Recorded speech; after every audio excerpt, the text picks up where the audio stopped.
So Orsolya is a Roman archaeologist and also the director of the Aquincum Museum. And she's also responsible within her job for all the developer-funded archaeological excavations in the capital, in Budapest, as the archaeological deputy director general of the Budapest History Museum.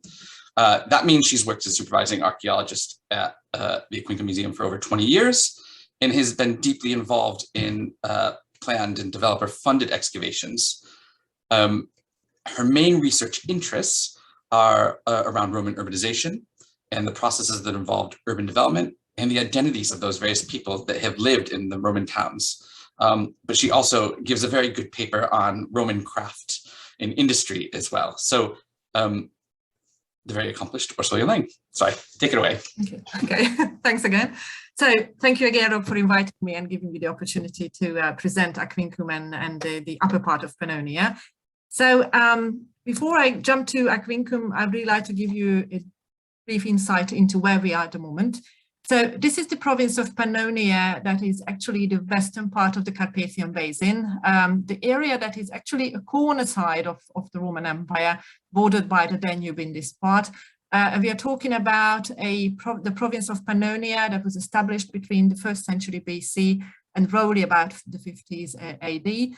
And the reason why Aquincum, the Pannonia was in fact taken into the Roman Empire was mainly for military reasons. So it's not mainly the mineral resources or other reasons.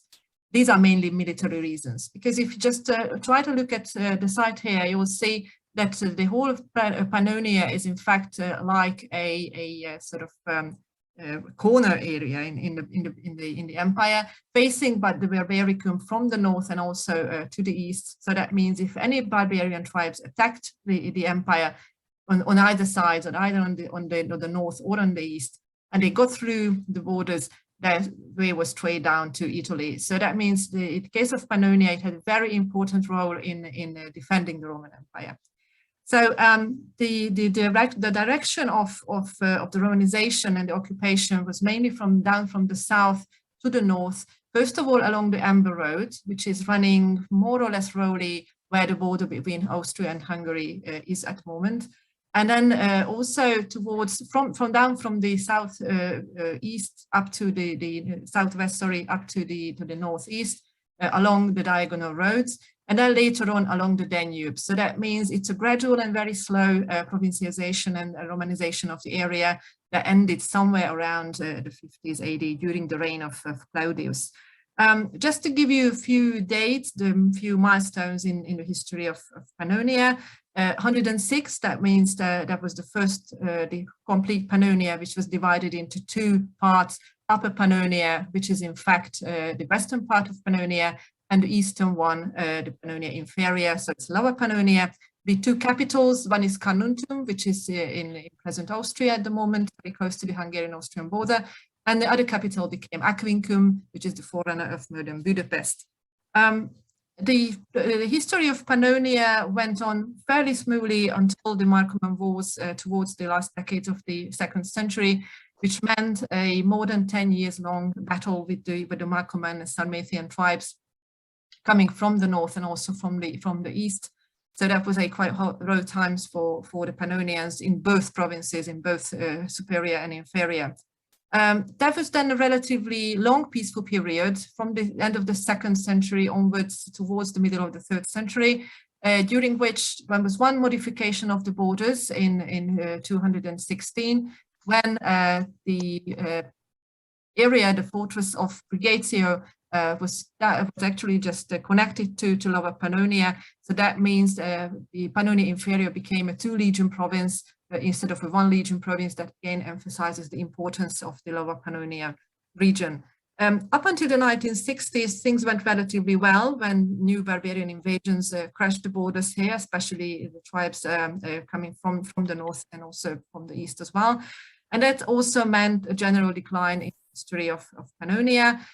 Went on until the end of the 3rd century, and when with the start of reign of Diocletian, a new public administration took place. That also meant the forming of 4 different provinces instead of 2, Pannonia Prima, Pannonia Secunda, Savia and Valeria.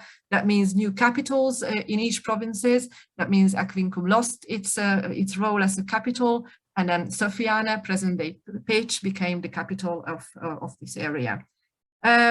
This kind of thing went on until the end of the 4th century, but also meaning a relative decline in the history of the western part of the Carpathian Basin.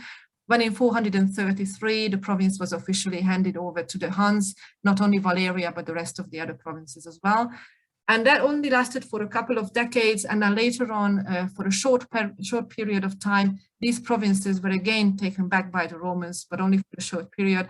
But that also meant end of urban life in these areas. So I would not say that was again a complete Romanized lifestyle that went on from the second half of the 5th century onwards. So that means the Roman occupation and the Roman rule here ceased towards the end of the 5th century. Coming closer to Budapest, to Aquincum, which is going to be our main topic now. Capital of Lower Pannonia, Aquincum, is in fact the Limes zone, which also means I just attached a modern photo of the area now, that you can see that most of the Roman sites are located in the northern part of the present-day Budapest. So that is, in fact, the area of Aquincum. Here runs the Danube, dividing the Roman Empire from the Barbaricum. So that means the sites are only located on the Buda side. So those are that was actually the part of the Pannonia Inferior. The first troops arrived here towards 50 AD, and then the legion arrives here in 89 and occupies the area of the later legionary fortress area. And then this is where Aquincum began to grow, meaning that the legionary fortress was in fact the center of the whole settlement complex, then the military town growing around it, and then the civil town just a couple of kilometers, in fact 2 kilometers to the north. We also have a governor's palace located on a nearby island. So these three or four parts are comprising the capital of Aquincum, which became the capital in 106, as I mentioned previously. Now, what I'm trying to do is to go through these parts and give you a brief insight into each settlement parts, and showing you also those remains that are still visible today. So anytime by the time you arrive or to visit Budapest, you'll be able to visit these sites as well. So first of all, the fortress, which is in fact the most important part of the, the settlement. I'm trying to run back a bit. Yeah, the fortress area, as I said, was established around 89. Several faces were discovered, starting from a wooden face towards the end of the 1st century. And then at least 2 or 3 stone faces were also identified, mainly datable to the 2nd century. And the best known face is obviously the 2nd, 3rd century face of the fortress, as usual in case of Aquincum. I must say that only the legionary fortress is only partially excavated. Most parts are only hypothesized due to the fact that the modern present-day city is right above the remains of the fortress. And even a very important modern road junction is running above, which is no accident, since main roads going through the gates are still existing today. So they are still running above the Roman original roads. Nevertheless, a couple of buildings that have been excavated, especially in the center of the fortress, as well as barracks and other things, usually mainly the gates. And I'm going to show you in a few minutes' time. So it is a quite large fortress, which was used by the Legio Secunda Adjutrix. It was the permanently stationed legion here until the 4th century. And this is the fortress itself, that it's mainly, I might say, part of it are still visible in the modern cityscape.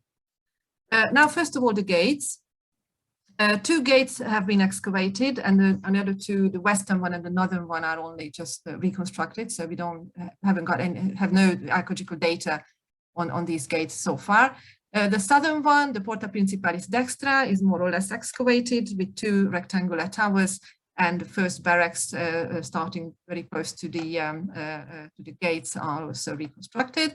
And we also have the Porta Praetoria, which is a very spectacular type of gate with 2 octagonal towers, datable to the middle of the 3rd century AD. It's excavated and also reconstructed, so it's visible nowadays. A very interesting feature right in the middle of the fortress, very close to the Principia, is in fact a 4-way arch, which was excavated in 1973. Quite unusual structure here. It was found during the construction of a shopping center. You see the excavation photo right and on the top on left. It was unfortunately partially demolished, but a small part has been preserved, and now it's reconstructed and show it in the area of the shopping center. It must have been a four-way arch, which with a possible water reservoir on the top. It was surely a decorative entrance to the Principia, and it only has a few parallels, mainly from Lambasis, modern-day Algeria. Oops, sorry again. And then another one, a similar one in Carnuntum, the so-called Heidentor.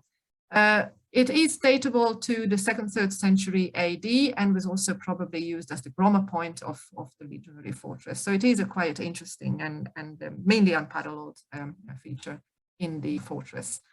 A few houses. In fact, we have two houses nearly completely excavated. One is the so-called House of the Centurio, and the other one is one of the Tribunis houses. The House of the Centurio is in fact an atrium type of houses. Atrium type of house with a small water tank in the middle and all the rooms opening from the atrium. The rooms were decorated with wall paintings, and again, this face is datable to the 3rd century AD. Again, it's conserved in a park very close to the shopping center. And then we also have the house of the Tribunus Laticlavius. This is the only Tribunus house that has been completely excavated. Again, it has a atrium in the middle and the rooms surrounding this courtyard. The interesting feature of this house is a mitreum, which was incorporated into the house with paintings and also with altar stones dedicated by the commanders. So that was the reason why we could actually identify this building as the Tribunus Laticlavius house. And then all we know that it was built in the 2nd century, and the mitreum itself was walled up sometimes around 260. The wall paintings that is visible on the left is a very interesting piece, since it shows the scenes and life of Mithras, which is a very unique piece of wall painting coming from a mitreum. As a matter of fact, it's very rare to find mitreums inside legionary fortresses, so it is a very interesting piece. Now we also have a few barracks excavated in the legionary fortress in all sorts of areas, mainly related to construction activities of modern buildings. This is how they were found. Some of them are visible and reconstructed. Most of them again date to the 2nd, 3rd century AD. And as usual, the barracks have a portico, and the bedrooms were usually 8 to 8 meters big. And then what we know about these barracks, that most of them fell out of use in the 4th century when the legionary fortress was actually abandoned. A very important building again inside the fortress, the so-called Thermae Maiores, which is a large bath building complex. This is very close to the legionary fortress's center. What we know is that it was built in the 2nd century and remained in use until the 4th century AD. We do have an inscription, a rebuilding inscription, I call it, datable to 268, and this is the inscription that names this building as the Thermae Maiores. So it is the bigger, the greater bath, meaning that there must have been some other bath buildings as well inside the fortress. The area is pretty large, 120 to 140 meters, which is quite a large military bath, so one of the largest ones in the Roman Empire. And what we know about the function is that it was used as a bath building until the 4th century, when it was possibly converted, or part of it was converted into a palace, since the governor's palace was abandoned, and it's possible that the dux was moved into this bath building complex, and an area of it or a part of it was built as a palace. The first excavation that was carried out here, meaning that it was the first excavation in Hungary as well, so the first scientific excavation was actually carried out here in the bath building. And then presently a bath museum is functioning here, which was opened in 1985. The legionary fortress functioned in this way until the end of the 3rd century, when it was abandoned, and the new fortress was built right on the eastern side of the fortress, opening towards the Danube. It's a large late Roman fortress, built possibly towards the beginning of the 4th century and remained in use until the end of the same century. A very large area was enclosed by fortification. It was possibly also used as a refugium for the inhabitants living nearby. So during barbarian attacks, they could actually just find shelter in this area. We only have scare data on interior buildings. Those were possibly mainly located in the southern part of the fortress, which was actually a very unusual type of fortification, particularly concerning the fortification wall itself, since it is a waving pattern that you see reconstructed with the horseshoe towers joining this wave construction. Unfortunately, modern roads are running above this Roman fortification, so it's very hard to carry out excavations at the moment. So a large part is still unknown. What we know is that many spolia, so secondary reused carved stones, were built into the fortification walls of this late Roman fortress. The excavation photo here shows those spolia built.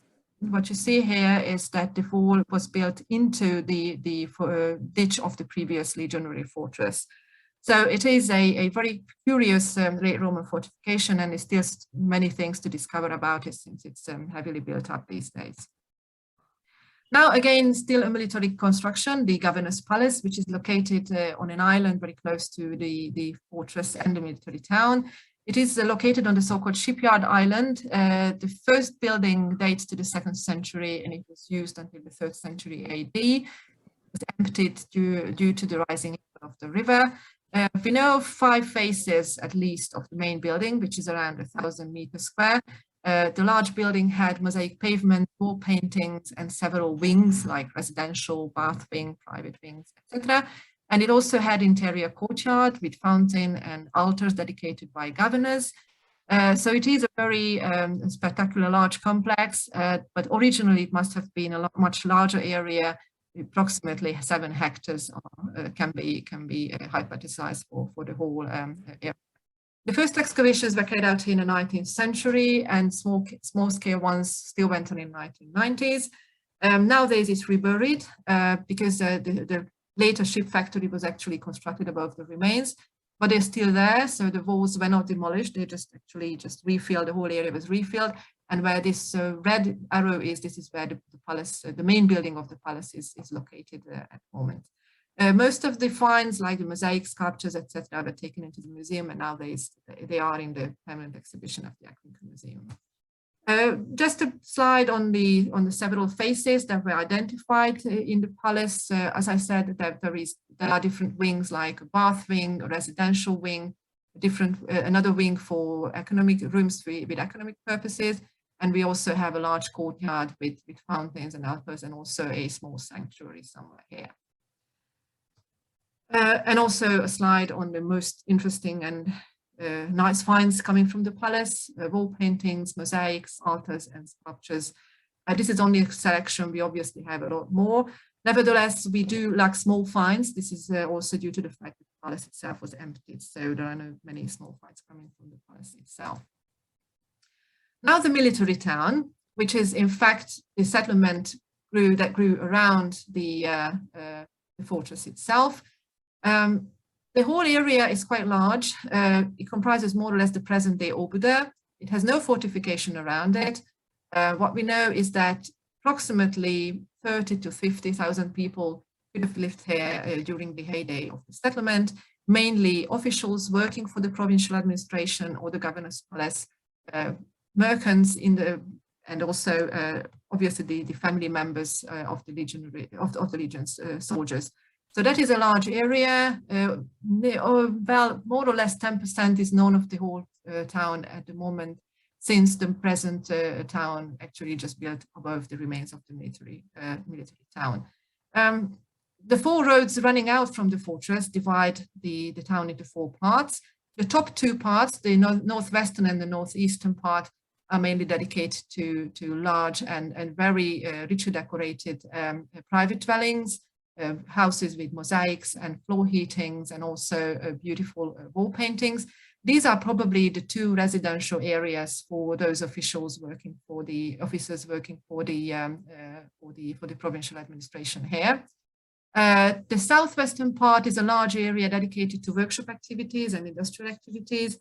Brick kilns and pottery workshops were identified in this area. So this is the place where they supply of the fortress was actually solved.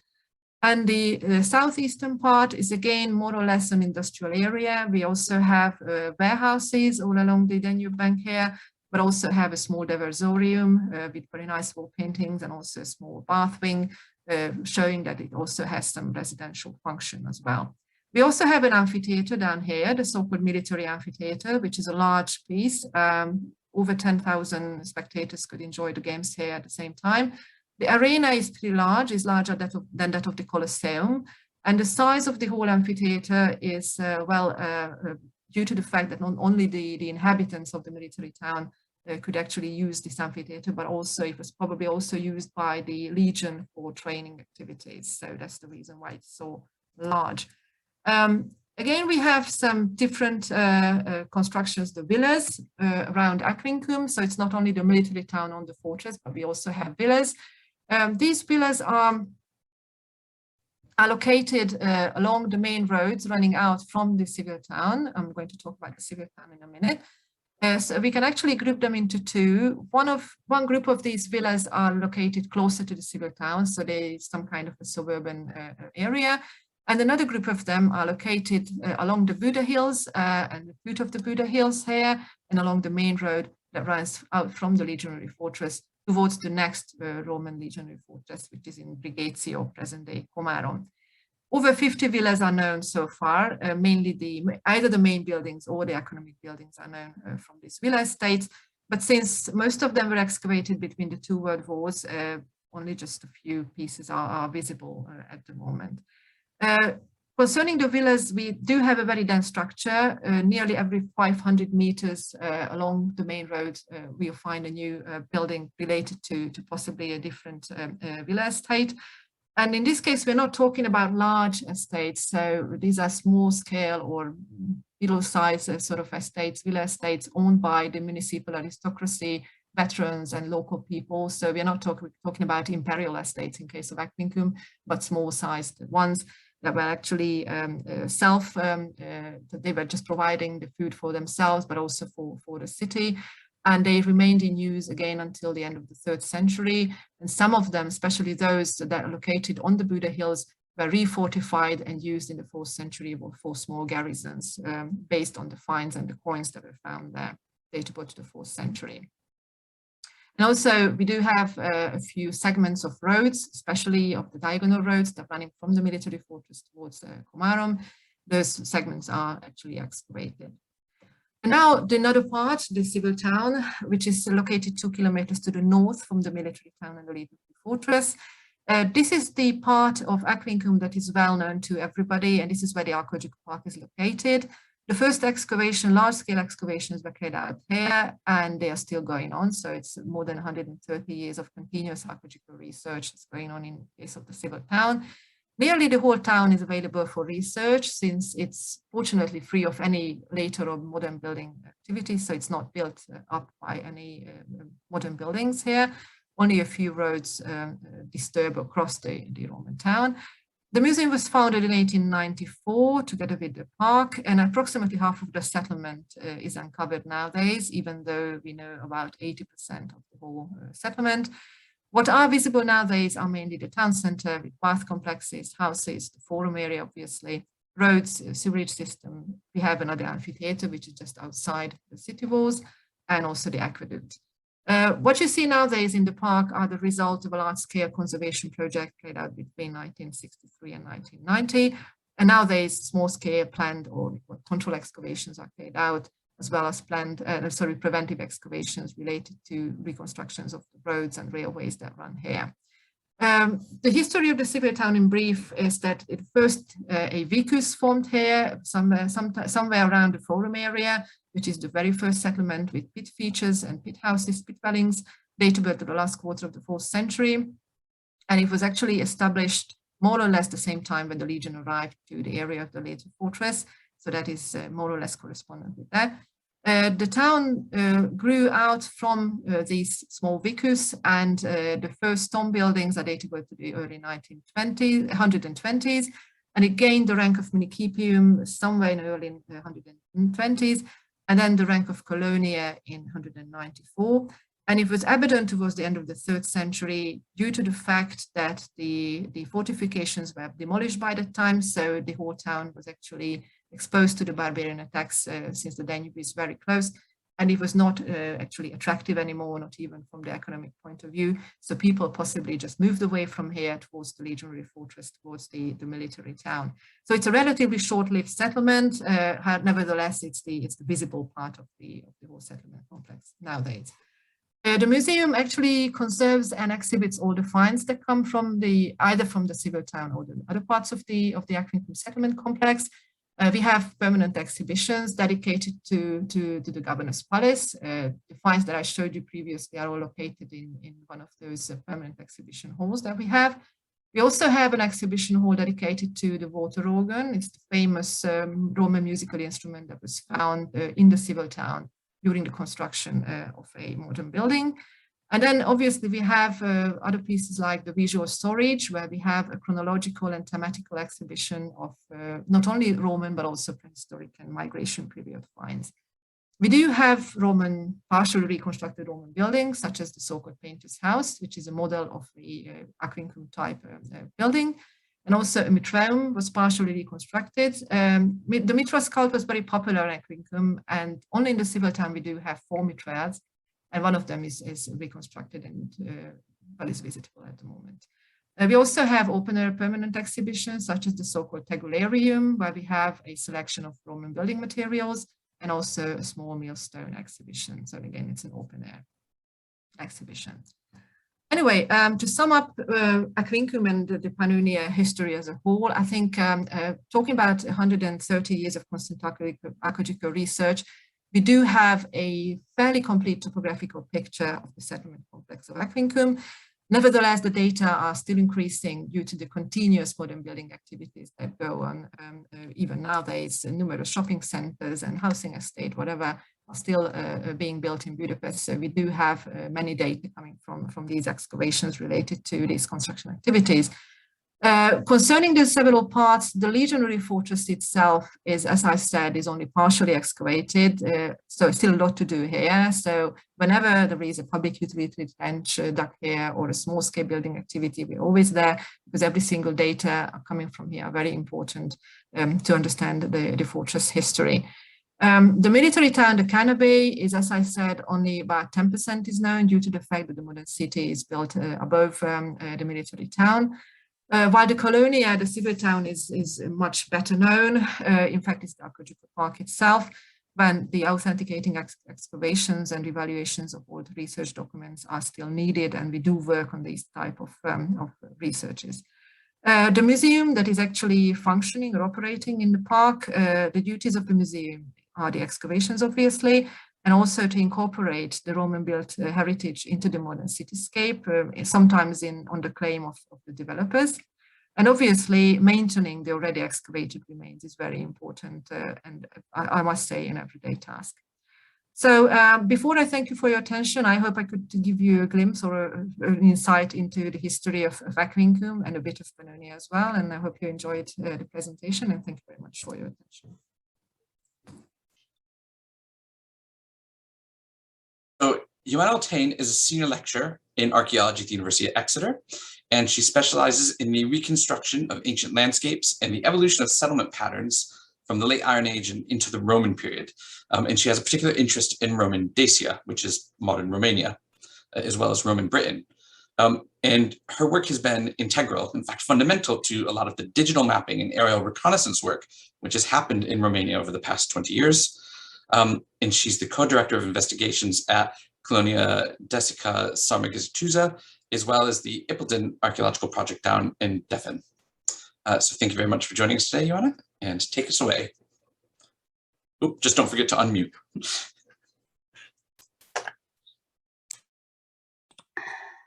Trying to do that now.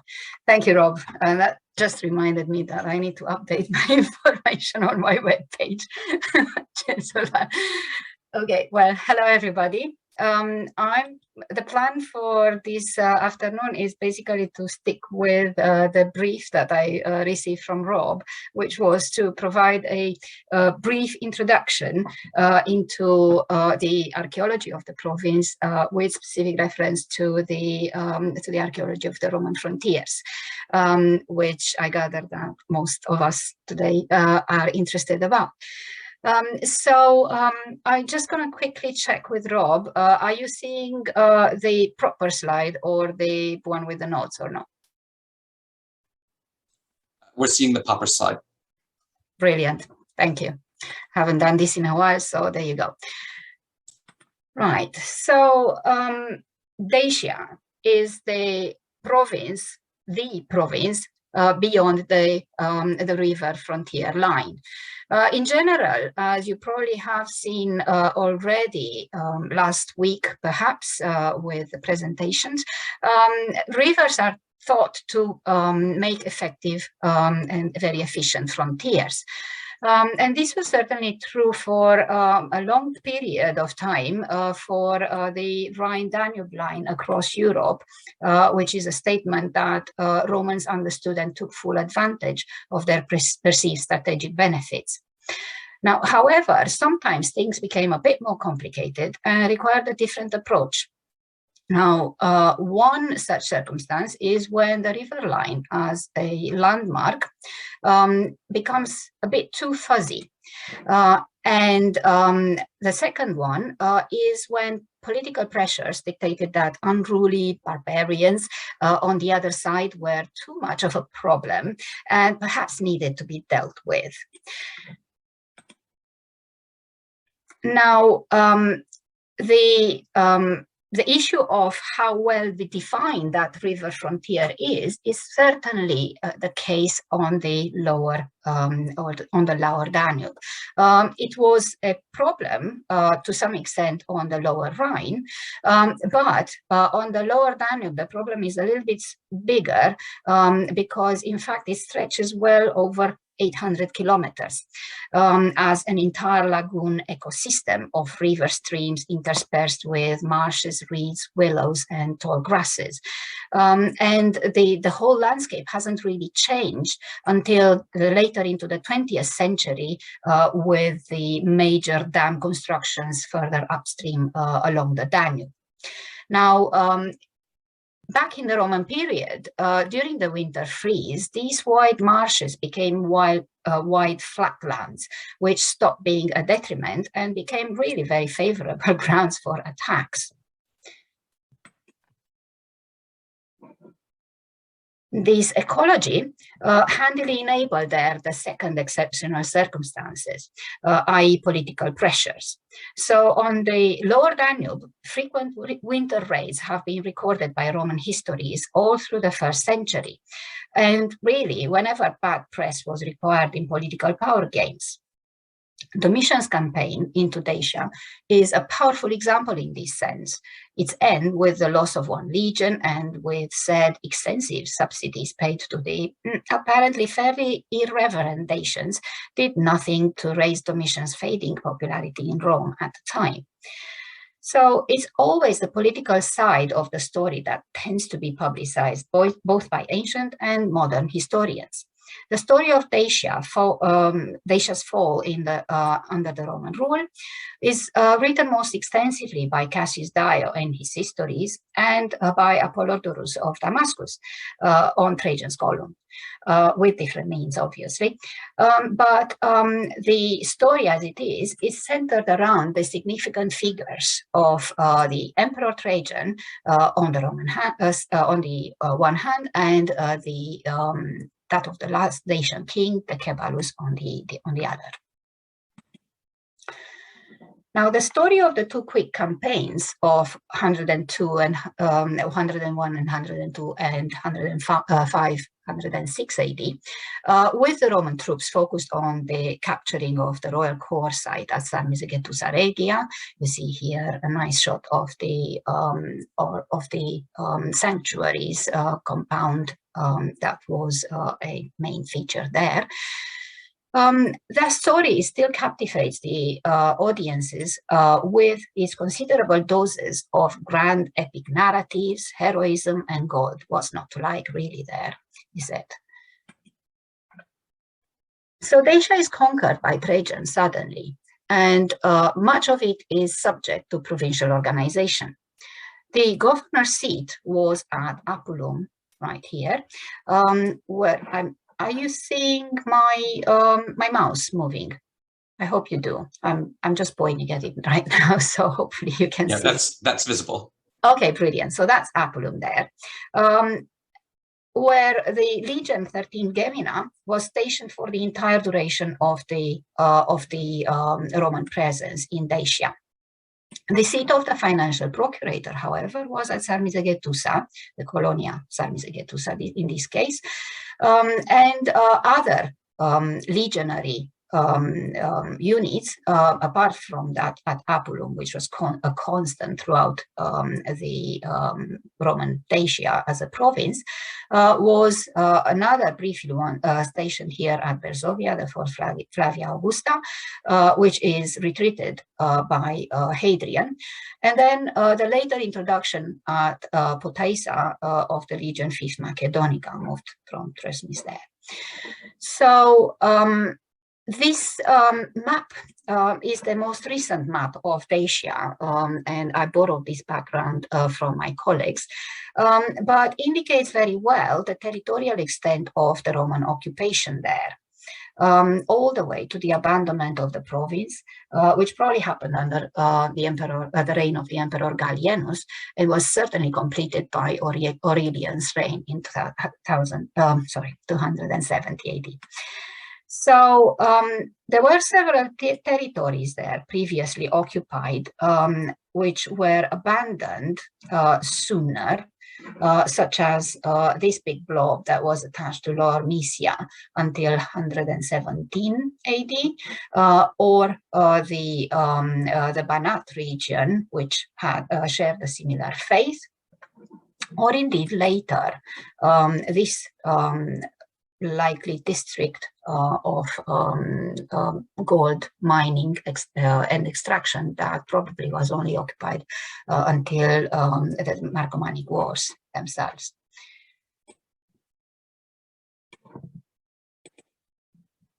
So this is a nice shot, I suppose, to illustrate you the kind of evidence that comes from Apulum, the capital, the political capital of Dacia, where we do have the seat of the governor.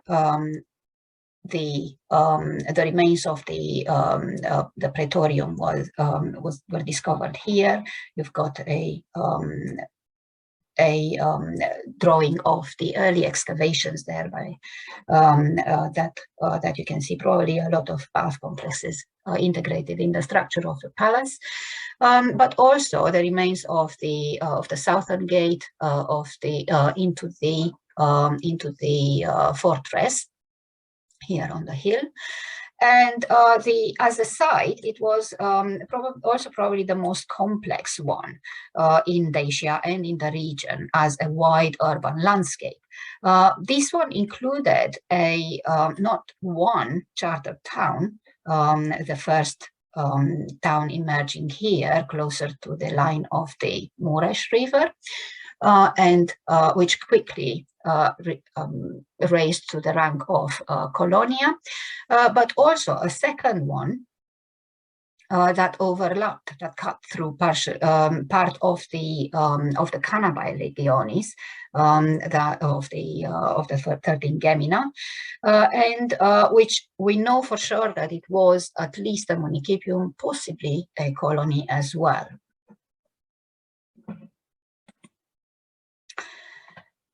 The financial procurator, however, as I said, was based at Sarmizegetusa Ulpia. This was the veteran colony, a veteran establishment from its very beginnings, and in many senses then one, the little Rome of Dacia. Now, this, as I said, this was an entirely different side of from the Dacian royal core, something that I keep reminding my students to not to include in their essays or exam answers.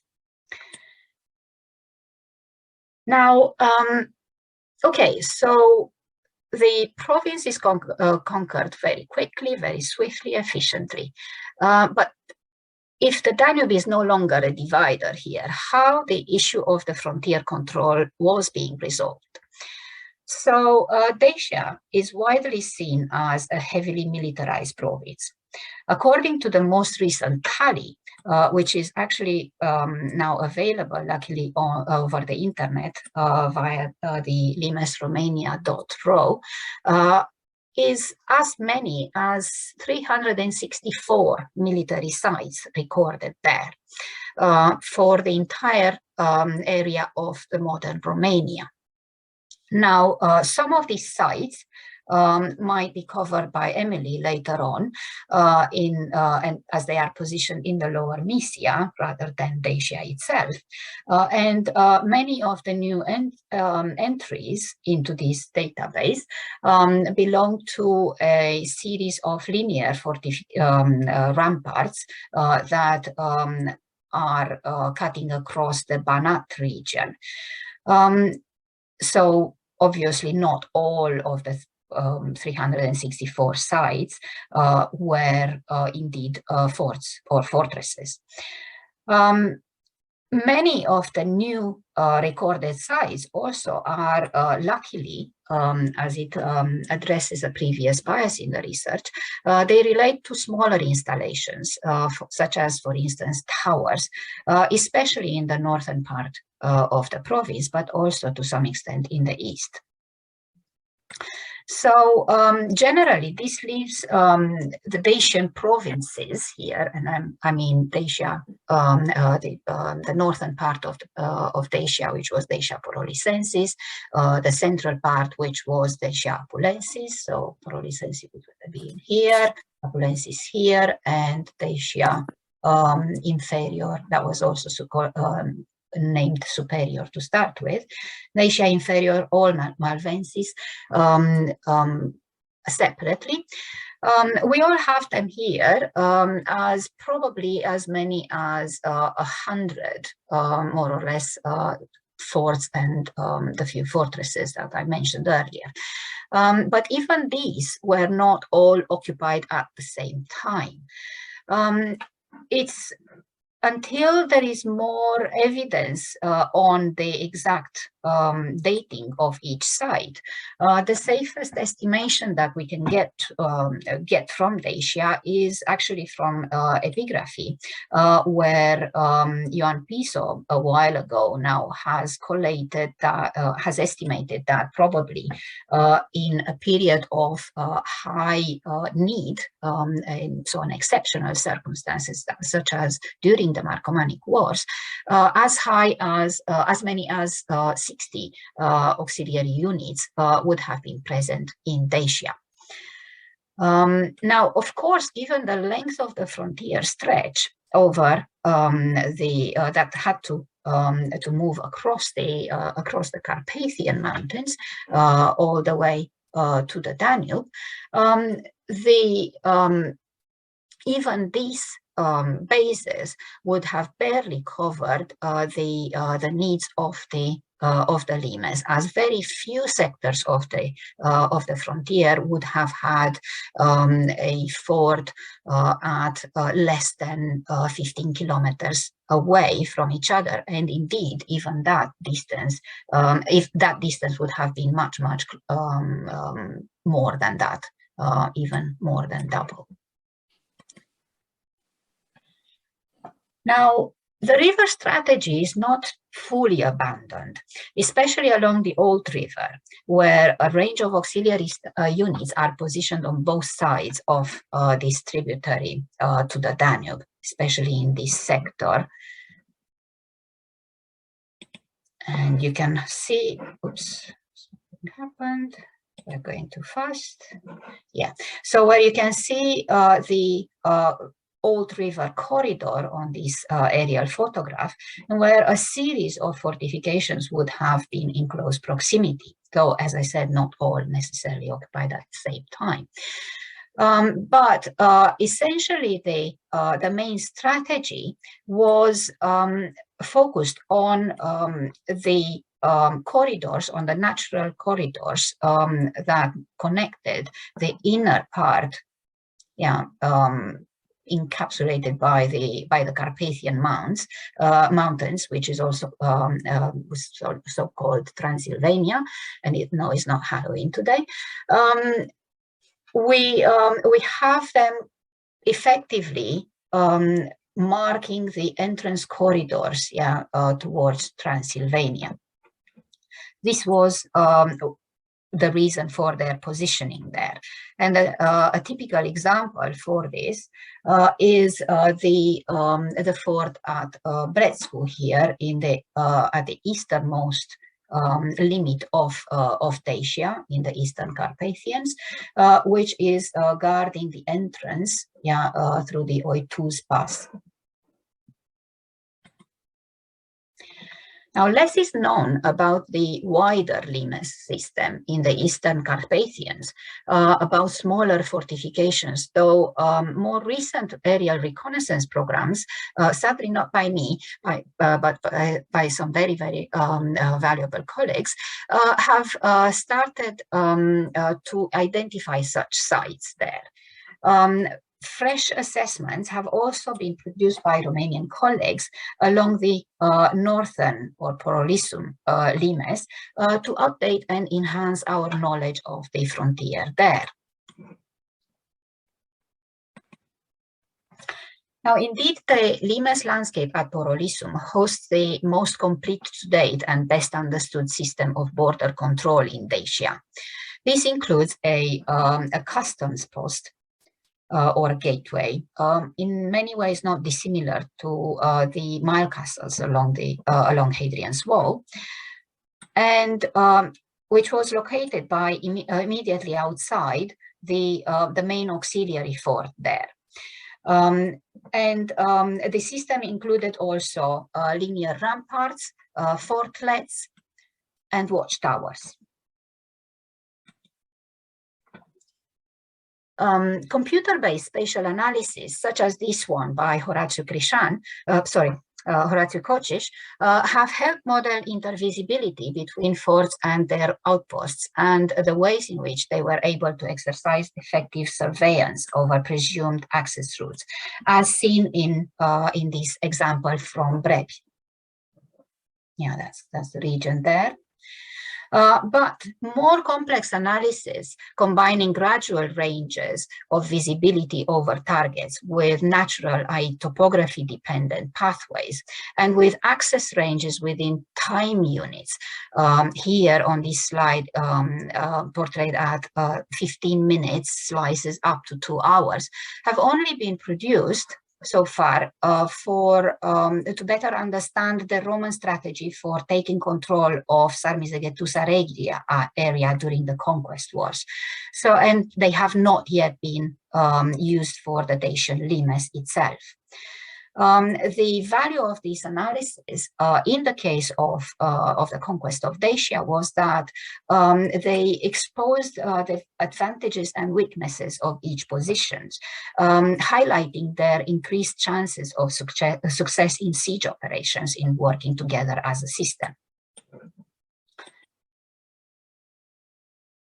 So finally, it has been purported that artificially built frontiers also came into this picture.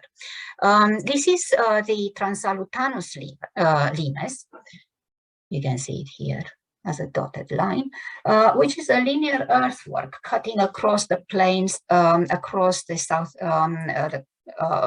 north of the plains north of the Danube, through the southern Carpathians, and it has a series of forts, but mostly fortlets, sometimes connecting to the linear earthwork, but not always.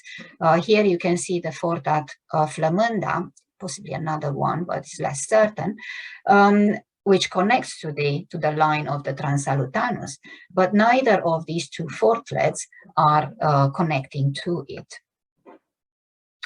However, as its linear rampart is mostly flattened, some new research argues that rather than an artificial barrier on the model of Hadrian's Wall, this was guarded communication route across the Danube plain and towards through the Carpathians to the Rücker-Bran Pass. So not a linear frontier in that sense. Now, being the province beyond the river also translates into other exceptions. As a heavily militarized province, in Dacia, this has been seen in the past as an indicator of internal resistance to the Roman rule. But as I've shown earlier, the up to 60 military units that would have been stationed there would have barely covered the necessities of the lengthy stretch of the frontier that they were in charge with, and not necessarily needed to appease internal problems.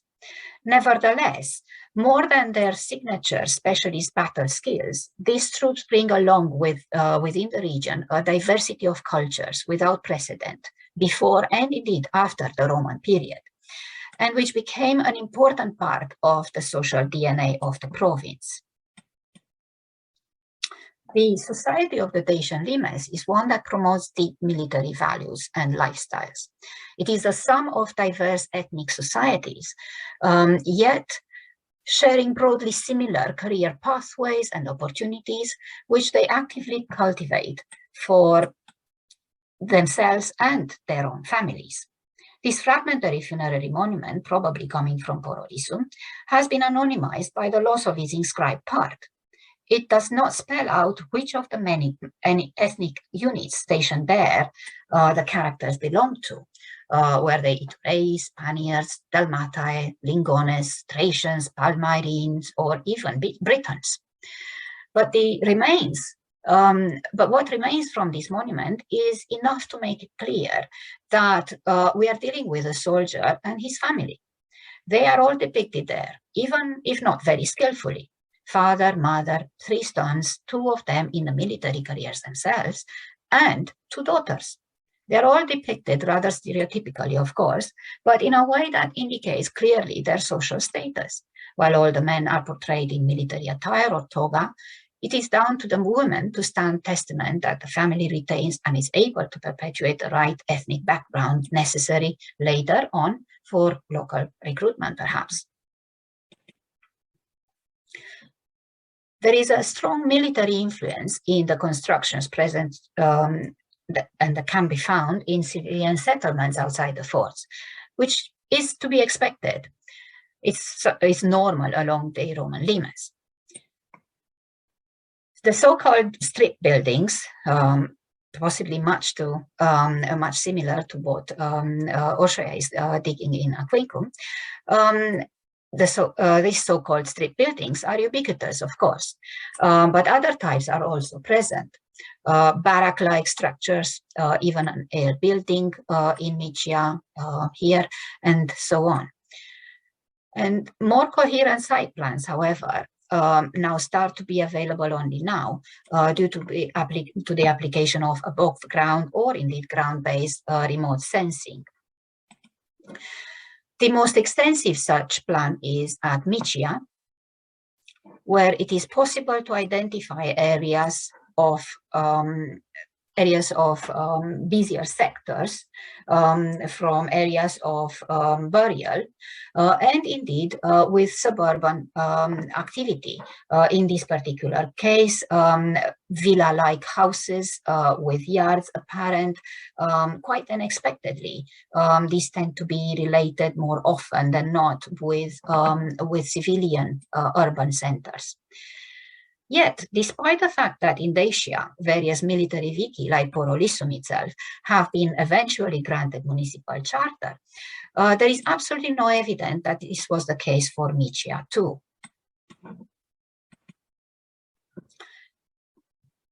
The influence of the military on trade, but also on production, is further evident in the areas outside military bases. And the more recent pressures of modern development, have prompted archaeologists to move their attention to areas other than those traditionally expected to yield interesting remains. Such is the case of the Villa Jucu, Cluj County, where development-led investigations by the recently departed, sadly, Alexandru Diaconescu, identified a modest house plan with predominantly timber architecture, but with clear evidence of sophistication. A possible double-story house with roof tiles, glass windows, and timber floors. The material culture recovered illustrate extensive presence of horsemanship on site, which together with its natural setting led to the interpretation of the site being used for horse breeding, possibly linked to the Pannonian riders cavalry unit at Gerla nearby, 21 kilometers, I believe, away. Now, whether its owner was another veteran, such as is the case at the Villa Ciumăfaia, in the not far away. Yeah, that's Jucu, that's Ciumăfaia. Sorry, that's Jucu, that's Ciumăfaia. It's not yet known, but it would be interesting if it was. So this was really a very brief survey of the archaeology of Dacia as part of the Roman frontier, with some exciting, as I say, new research ongoing, and we expect to deliver much, much more news in the future. Thank you very much. Emily Hanscam is currently a postdoctoral research fellow at Linnaeus University in Sweden, and she's working on a project that is involving American nationalism in its relationship to the classical past. She's previously lectured at the University of Amsterdam, and she completed a PhD in archaeology at Durham University in 2019. She continues to be an honorary research fellow there, so Durham is under her skin, despite her migration from further afield. And then over the course of the past decade, she's worked at Hamaris, which is a Roman fort on the Lower Danube, and one of the reasons that she's here today. So please take us away, Emily. Yeah, well, thank you. And thanks for inviting me. I'm just making sure I have this properly set up. As you can see, I'm still moving into my new office, but I miss Durham very, very much. And, you know, nights out in Newcastle as well. So I'll come back, don't worry. But yeah, so for my talk, in the interest of time, we're going to be a little bit more general on the specifics of the archaeology of the Lower Danube frontier. I can point you to some excellent publications if that's something you are specifically interested in. But I want to start by talking about how the past is very political, and I think that the Roman Lower Danube is an excellent case to really talk about this. So yeah, nationalism, archaeology, these things have gone hand in hand for a very long time. It's been known by archaeologists and scholars that, archaeology as a discipline was created by and sustains the nation, and vice versa, since the beginning of the 20th century and earlier. They've had this kind of symbiotic relationship that continues today. Here you have a few examples on my screen here. We have the Temple of Baal in Syria that was bombed by Islamic State.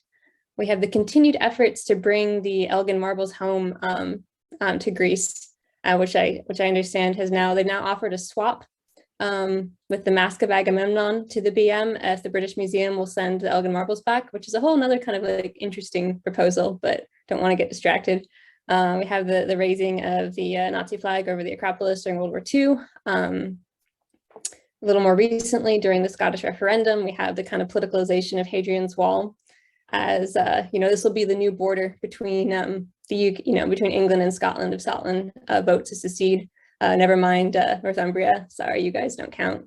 So yeah, this happens. It happens frequently, and especially involving Roman frontiers as kind of the archetypal imperialist border, which is frequently kind of understood in relationship to modern national borders today. Archaeologists have published on this very thoroughly over the past few decades. Here's a few examples here. In particular, I think Yanis Hamilaki's The Nation and Its Ruins, about archaeology and nationalism in Greece, is excellent, and it's very accessible. If this is not something you've really done much reading on before, it's a great place to start. I think that people will continue to publish on this long into the future, because so long as, you know, we divide up our world into nation states, this will continue to be pertinent. So yeah, as I said, this has been a long recognized relationship, but I think that it's becoming newly important. And then here I've kind of grabbed screenshots of two of the kind of, I don't know, kind of most exemplar articles. I can't talk. One is Michael Dietler's Our Ancestors, the Gauls, about the kind of manipulation of Celtic identity in Europe. I think he talks about France a lot in that article. As you can see, that was written in 1994.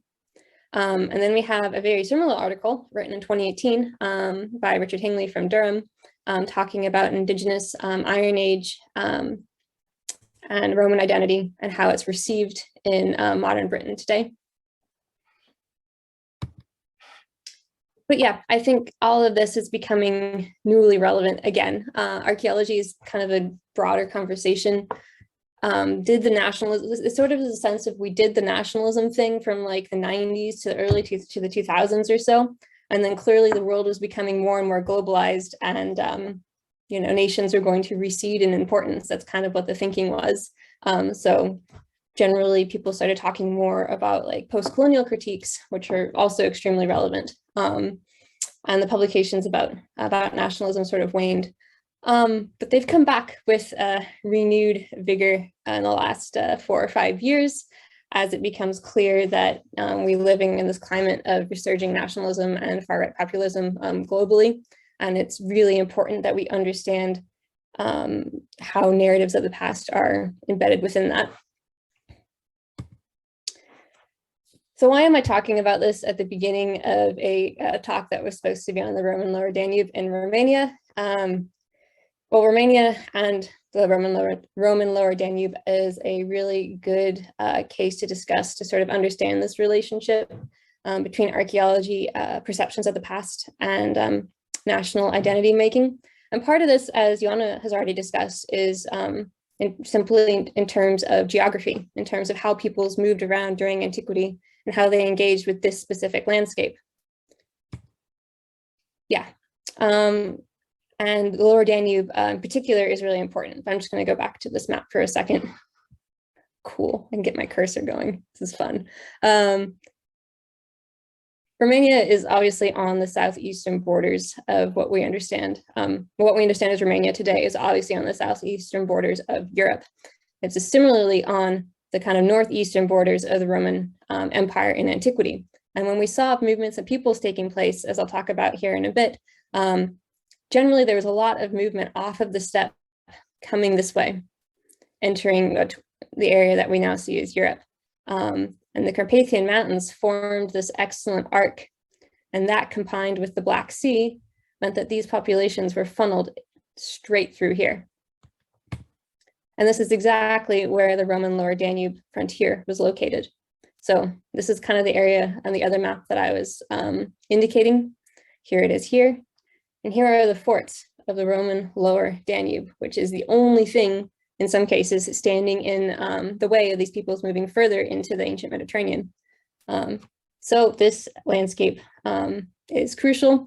And it's also important because today it forms the border between Romania and Bulgaria, a border that has been contested, and Serbia too, a border that has been contested many times over the past 100, 150 years. So it remains heavily politicized, and the archaeology of the Lower Danube frontier impacts upon that. So let's talk very briefly about the actual archaeology. The Lower Danube frontier was one of the most heavily fortified regions in the Roman Empire. It had over 180 fortifications that were built gradually, primarily in the first century CE, some of which were coincided with Trajan's activities in Dacia. There were a few main legionary forts. On the map you can see Oscus down here, Nove, Durastorum, up to Tresmus. Other big forts were Noviodunum and Halmiris, where I've excavated for a long time. Sorry, I'm just moving the zoom pictures around because it's blocking my view of the map. It was built primarily over the 1st century. They refortified it. They did a lot of work in the 3rd century, partly as a result of the general 3rd century crises. So when I think Ioana was quoting, was it Bill Hansen, was saying that, activities on the frontier are generally a result of something happening somewhere else in the empire. That's very true for the Lower Danube as well. And it was one of the longest kind of standing Roman frontiers. The Eastern Roman Empire were able to hold it until the 7th century, when they finally abandoned it and basically handed it over to various groups of migratory peoples, including the Bulgars, who were coming into the area as the founders of the modern Bulgarian nation, as they like to say. Right, so yeah, I was just talking about movement of peoples. Here is a map kind of illustrating that you can see. So you can see how important strategically this frontier is. You've got the forts of the Lower Danube, obviously in blue down there. And I have some of the main sites of Roman Dacia as well. And you have the peoples who are coming into this area and interacting with this landscape in one way or another at various times during the late Roman Empire and late antiquity.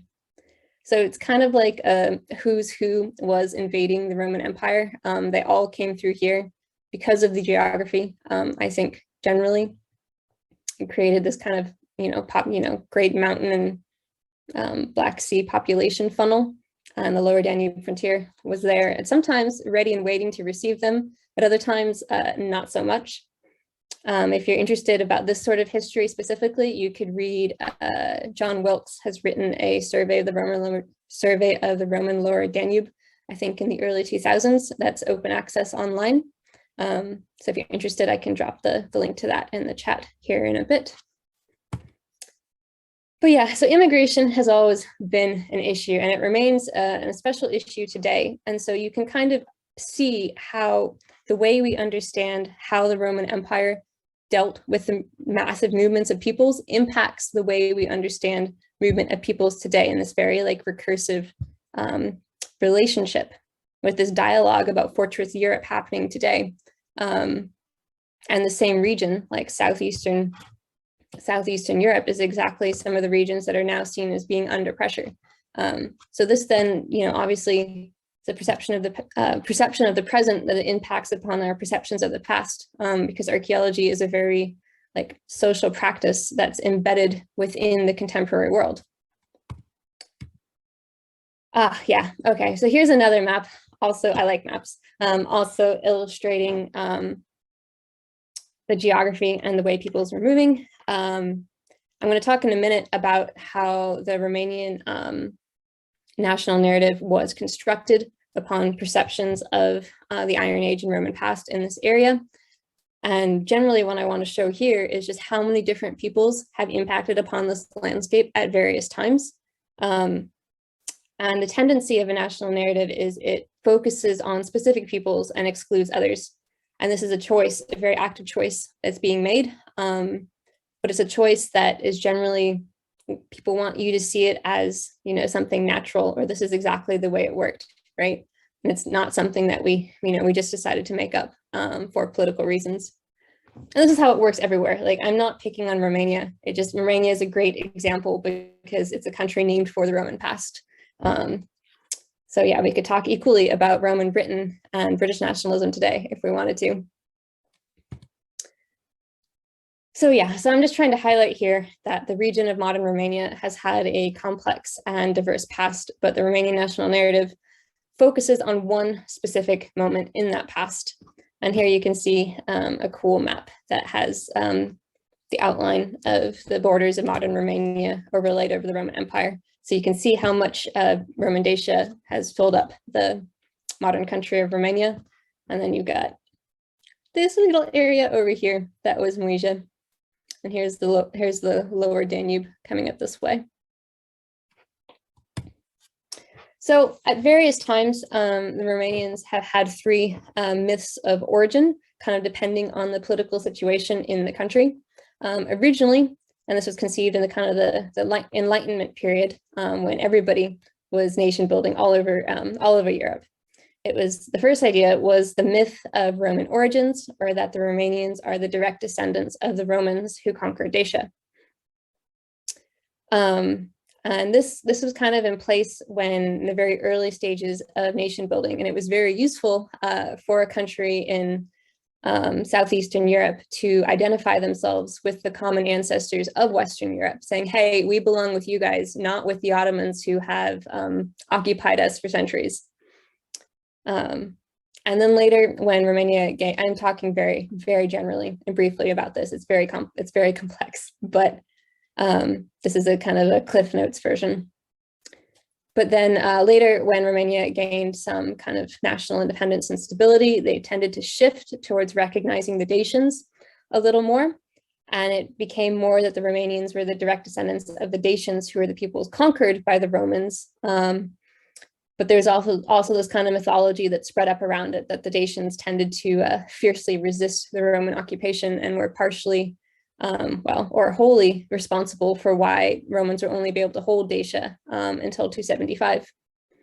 And then they kind of settled for like the happy medium, which is the myth of Romanization, or that the Romans are the direct descendants of the Daco-Romans, both Dacian and Roman. So kind of the best of both worlds. And that's pretty much where we're at today. But it's important to understand why the Roman past is so of such valuable like political capital. For 19th century Romania, a country that's trying to escape from the Ottoman Empire, as you can see in the map to the right here, a lot of it is either split between the Habsburg monarchy or the Ottoman Empire. This is a really excellent claim to make. Like, they are one of the best that I've ever seen, reading about national history at playing this game. And by linking themselves to the Romans, they link to the common past of Western Europe. They gain this like excellent claim to being like part of the original civilization. They get aid from other Western powers to help them gain independence from the Ottomans. And then they get this glorious past they can talk about, which kind of then makes the reality of current circumstances matter a little bit less.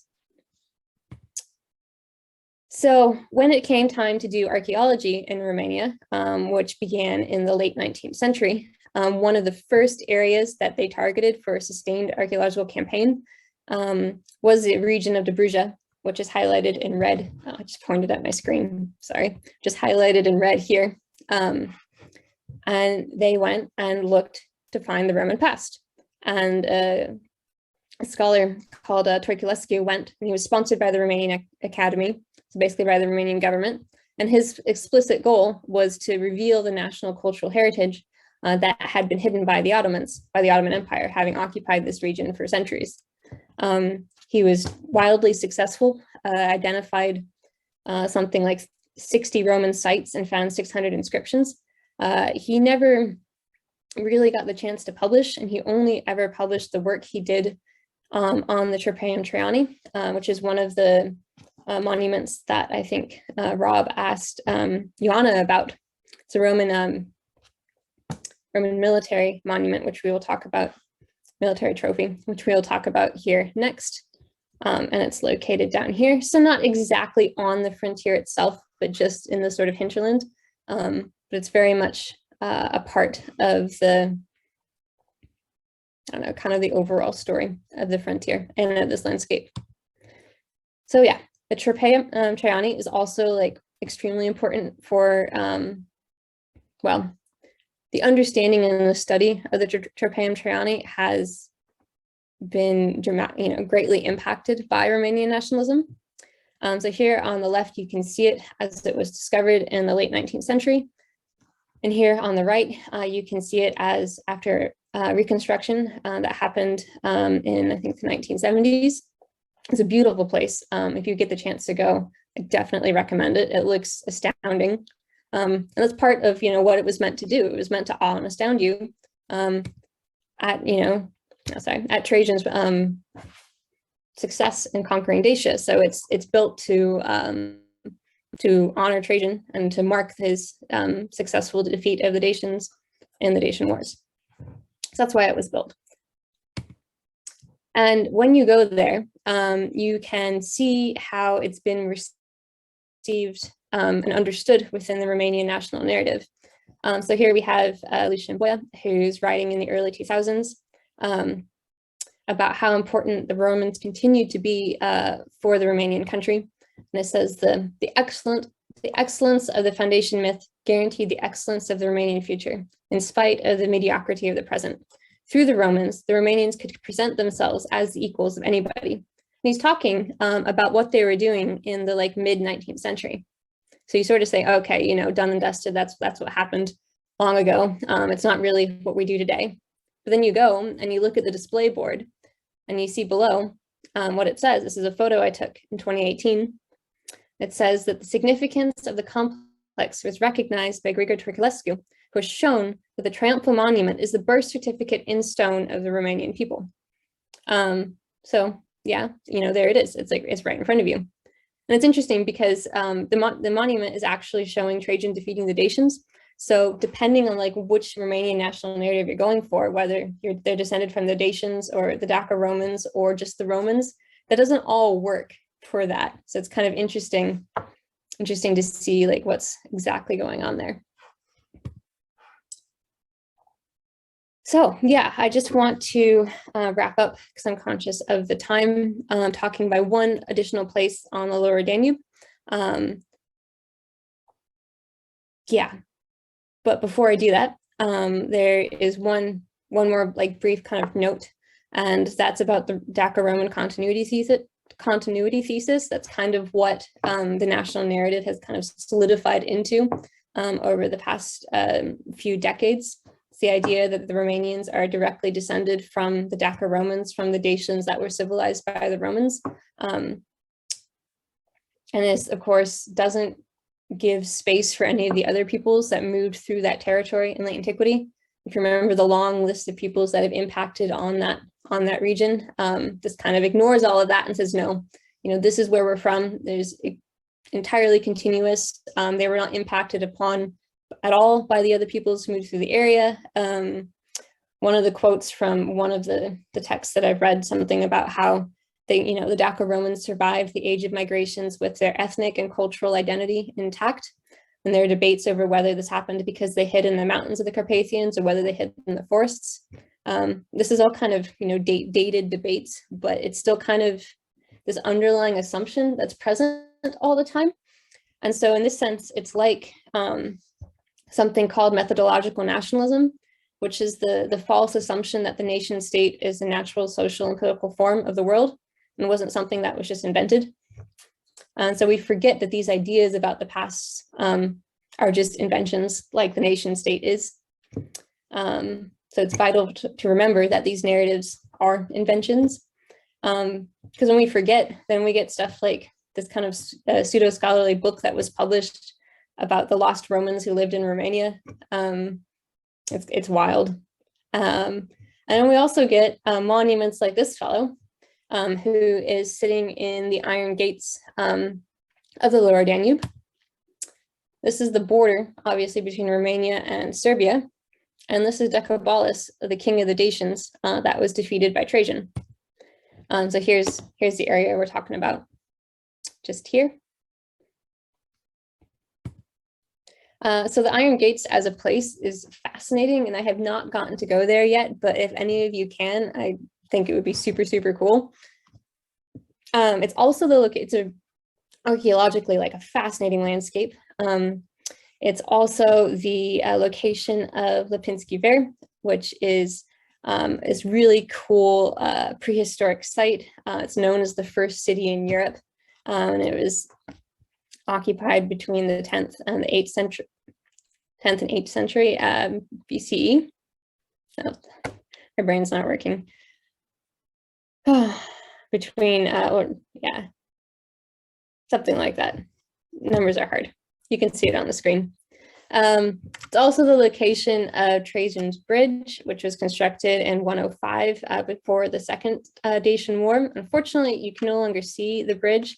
I think the last pylon kind of receded from view in the 19th century, the late 19th century. This is exactly where it was. It's the location of the Tabula Traiana, which is a memorial plaque erected to mark the end of the road that Trajan constructed to supply his troops in Dacia. And this is on the Serbian side, facing Romania. And this is the picture is showing how they manually raised it in the late 1960s after this new reservoir they built flooded the area. So the Serbians, valued it so much that they undertook this to preserve it, which I think is pretty cool. We're lucky they did. But now let's talk about this guy who I think is like the largest sculpture of its type in Europe or something. It's the carving of the face of Decebalus, who is the last king of the Dacians from 87 to 106.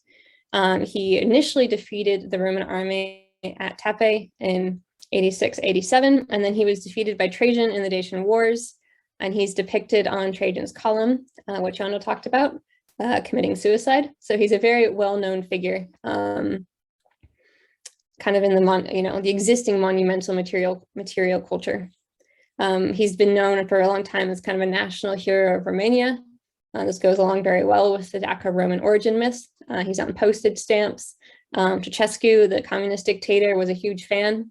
There's also this theory kicking around of Dato-Protochronism, which is basically the idea that anything important to Western civilization was invented in the first instance by the Dacians, which is a little nuts.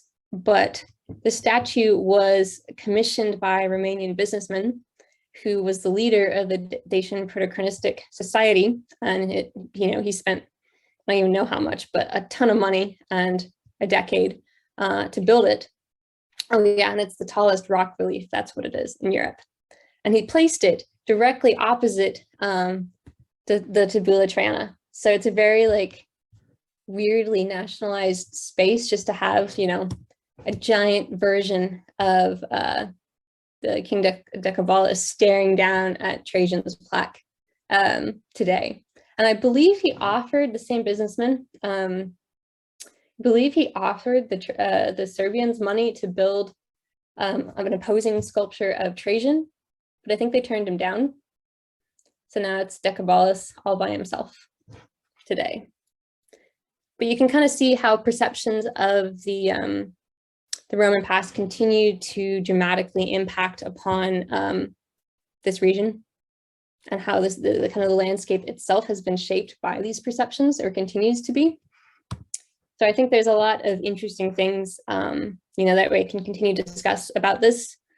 If you want to learn more generally, I was just part of a forum that was published in the European Journal of Archaeology about populism and the archaeology of Europe, which is open access. So you can definitely check that out. But thanks for having me, and I'm happy to answer any questions.